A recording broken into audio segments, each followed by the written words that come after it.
नमस्कार। मैं पंडित सुशील कुमार शर्मा अथर्व ज्योतिष केंद्र एवं आचार्य पूजा भंडार में एक बार पुनः आप सभी का स्वागत करता हूं। आज का जो हमारा विषय है वह कन्या राशि वाले जातकों के ऊपर है।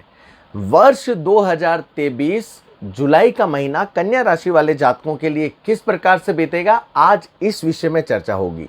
यदि अभी तक आपने अथर्व ज्योतिष केंद्र को सब्सक्राइब नहीं किया है तो आप उसे सब्सक्राइब अवश्य करें। इस चैनल के माध्यम के द्वारा आपको समय समय के ऊपर ज्योतिष से जुड़ी हुई जानकारियां उपलब्ध होती रहेगी। यहां पर यदि कन्या राशि में ग्रहों की चलायमान स्थिति के बारे में बात की जाए तो मास के प्रारंभ से ही केतु तुला राशिगत धन भाव में चलायमान है। साथ ही चंद्रमा वृश्चिक राशि का होते हुए तृतीय भाव में चलायमान है। शनि कुंभ राशि का होकर षष्ठम भाव में चलायमान है। राहु और गुरु की जो युक्ति है वह मेष राशिगत होते हुए पितृकारक भाव में चलायमान है। सूर्य बुध मिथुन राशि का भाग्य भवन में चलायमान है। शुक्र कर्क राशि का एकादश भाव में चलायमान है और मंगल सिंह राशि का होकर 12वें भाव में चलायमान कहे गए हैं। यहां पर यदि कन्या राशि वाले जातकों के बारे में भी बात की जाए तो ये जो महीना है यह कन्या राशि वाले जातकों के बारे में मिश्रित फल कारक है भैया, जहां तक हो सके, क्योंकि कन्या राशि वाले जातकों के बारे में ये महीना ये कहता है कि उनके कार्य अधूरे अधूरे रह जाएंगे।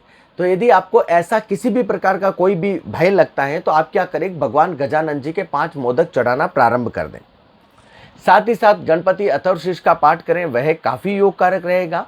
जो लोग कन्या और मिथुन राशि वाले हैं वह क्या करें कि अपना जो उनके यदि कोई दुकान है, ऑफिस है, तो क्या करें कि ऑफिस के मुख्य द्वार की तरफ गजानन जी, इतने से गजानन जी लेने हैं, उनको क्या करें ऑफिस के मुख्य द्वार की तरफ आगे की तरफ भी रखें और वैसे ही एक गजानन जी और खरीदे जो पीछे की तरफ, जिसे कहते हैं ना कि ऑफिस के आगे दरवाजे की तरफ और पीछे भी जहां पर है ना जो ऑफिस है उस तरफ भी गजानन जी की मूर्ति स्थापित करें, तो उससे भी उनको लाभ प्राप्ति के परम अवसर मिलेंगे।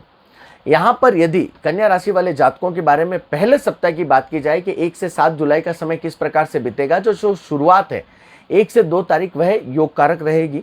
यहाँ पर जातक को व्यापारिक लाभ प्राप्ति के परम अवसर इस समय अवधि में मिलेंगे। नौकरी पेशे में जो लोग कार्य कर रहे हैं वहां पर उनको तरक्की के परम अवसर मिलेंगे। साथ ही साथ घर परिवार के मामलों में जातक, जिसे ये कहते हैं ना कि अरे भैया एक भाई उधर चला गया, एक भाई उधर चला गया, तो जातक सबको संगठित करने की इस समय अवधि में कोशिश जरूर करेगा। 3-4 का समय जातक के लिए कलहकारी समय कहा जा सकता है। जैसे कहते हैं ना कि जातक नहीं चाहते हुए भी ऐसी उलझन में फंसेगा भाई साहब कि वहां से निकलना मुश्किल। तो भैया यदि लगे कि अरे यार ये बहुत ज़्यादा हावी है और हमें थोड़ा सा बचना चाहिए तो बच जाइएगा, वह अच्छा निर्णय आप लोगों के लिए रहेगा। कहते ना कि कई बार कोई ऐसा कार्य करना पड़ रहा है जो मैं चाहता ही नहीं हूं कि मुझे करना, मन के उपरांत मन के विपरीत कार्य जातक को इस समय अवधि में करने पड़ेंगे। साथ ही साथ यहाँ पर यह भी कहा जा सकता है कि थोड़ा सा चिड़चिड़ापन जातक का बढ़ेगा। साथ में साथ जातक को शरीर के संबंधित भी कष्ट हो सकते हैं, तो यदि थोड़ा भी लगे तो जातक डॉक्टर को अवश्य दिखा दे। 5 और 6 की यदि बात की जाए तो इस समय अवधि में जातक को भौतिक सुख सुविधाओं की अनुभूति होगी। कई बार जैसे ये कहते हैं ना कूलर को अपग्रेड करके एसी लेके आ रहे हैं, तो ऐसी संभावनाएं जातक के इस समय अवधि में होगी। यदि द्वितीय सप्ताह की बात की जाए कि 8 से 15 जुलाई का समय कन्या राशि वाले जातकों के बारे में किस प्रकार से बीतेगा, तो ये कह सकते हैं कि 8 का समय काफ़ी अच्छा रहेगा। घर परिवार में तारतम्य बना रहेगा। जैसे ये कह सकते हैं कि दोस्तों से मुलाकात होगी, नए कार्य की शुरुआत के अवसर इस समय अवधि में मिलेंगे। 9 और 10 तारीख को जातक पूरी तरीके से, जैसे ये कह सकते हैं कि अच्छी तरीके से इन्वेस्टमेंट करेगा। कोई भी नया कार्य किसी भी पार्टनर के साथ में भी जातक इस समय अवधि में शुरू कर सकता है। यह भी योग कन्या राशि वाले जातकों के बनते हैं। 11 और 12 तारीख को नोट कर दें, इस समय अवधि में चंद्रमा का परिभ्रमण पितृकारक भाव मतलब अष्टम भाव में होने के कारण काफी कष्टदायक है। तारीख पुनः दोहरा रहा हूं, 11 और 12 तारीख को जातक को विशेष तौर से बचना है। इस समय अवधि में जातक को अनावश्यक कष्ट हो सकते हैं। कोई जातक के साथ षड्यंत्र रच सकता है, जातक को जेल गमन के योग हो सकते हैं। साथ ही साथ जातक ने यदि कोई भी कार्य किया तो इस समय अवधि में जातक का उजागर होगा। ऐसी जातक के साथ में घटनाएं घटित हो सकती हैं। यहाँ पर जातक झंझट और जंजालों में इस समय अवधि में पड़ा रहेगा और जातक की कहते हैं ना कि परेशानियां, बर्डन इस समय अवधि में सब होगा। जातक कहते हैं ना कि अपनी देसी भाषा में कहावत आती है कन्या राशि वालों के बारे में, बिल्कुल फिट बैठ रही है, क्योंकि अष्टम भाव का चंद्रमा जब चला जाता है तो क्या होता है कि डाडी में से सांप का निकलना, मतलब एक समस्या के ऊपर एक, दूसरी समस्या के ऊपर दूसरी, मतलब आते चली जाना। कहते ना ओवरबर्डन हो रहा है समस्याओं का। तो ऐसी कुछ घटनाएं 13, 14 और 15 का यदि बात की जाए तो समय काफ़ी अच्छा है। साथ ही साथ ये कह सकते हैं कि नियमित सोर्स ऑफ इनकम जातक की इस समय अवधि में बढ़ेगी। घर परिवार में जैसे ये कह सकते हैं ना कि जातक काफ़ी आनंदित महसूस करेगा। पुश्तैनी मामले में जो जमीन जायदाद के हैं, घर परिवार के हैं, तो वह भी जातक के इस समय अवधि में सुलझेंगे। किसी भी काम के प्रति जातक है ना जो धैर्य बनाए रखें। यदि जातक उस समय अवधि में हठ धर्म को अपनाता है, जिद्दी स्वभाव रखता है, तो वह जातक के लिए अच्छा नहीं रहेगा।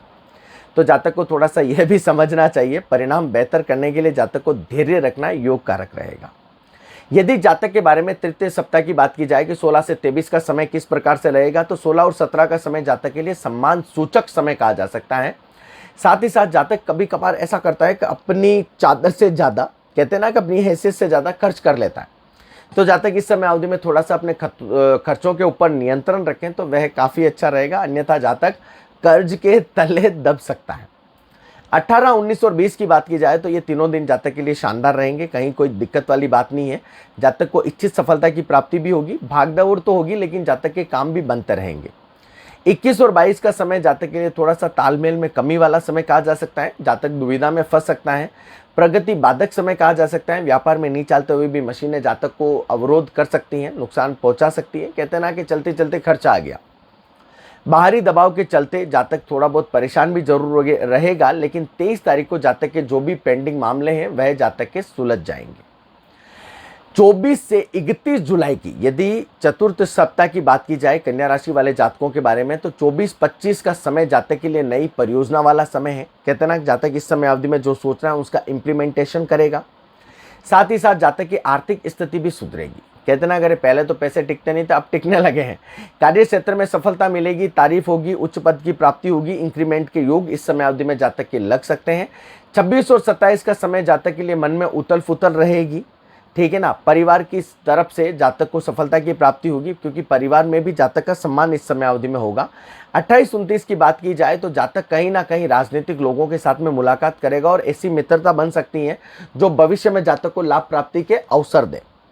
साथ ही साथ 30 और 31 के समय की यदि बात की जाए तो जातक विशेष तौर से इस समय अवधि में किसी भी प्रकार का निर्णय ना ले। भूमि, भवन, जमीन जायदाद, गाड़ी घोड़े, नहीं, कुछ भी निर्णय नहीं लेना है। जातक के इस समय अवधि में फैसले गलत होने के आसार बहुत ज़्यादा हैं। जल्दबाजी नुकसानदायक हो सकती है। अधीनस्थों के अधीन काम करवाना जातक के लिए भारी पड़ सकता है। बिना सोचे समझे यदि जातक कोई भी निर्णय लेता है तो वहाँ पर जातक को नुकसान भुगतना पड़ेगा। जातक के साथ में दुर्व्यवहार हो सकता है इस समय अवधि में। तो विशेष तौर से जो लास्ट के महीने के दिन हैं जातक विशेष तौर से बच के रहें, वह जातक के लिए काफ़ी योग कारक रहेगा, वरना राह चलते हुए भी बदनामी पाती आ जाएगी। तो इस चीज़ से थोड़ा सा बचें।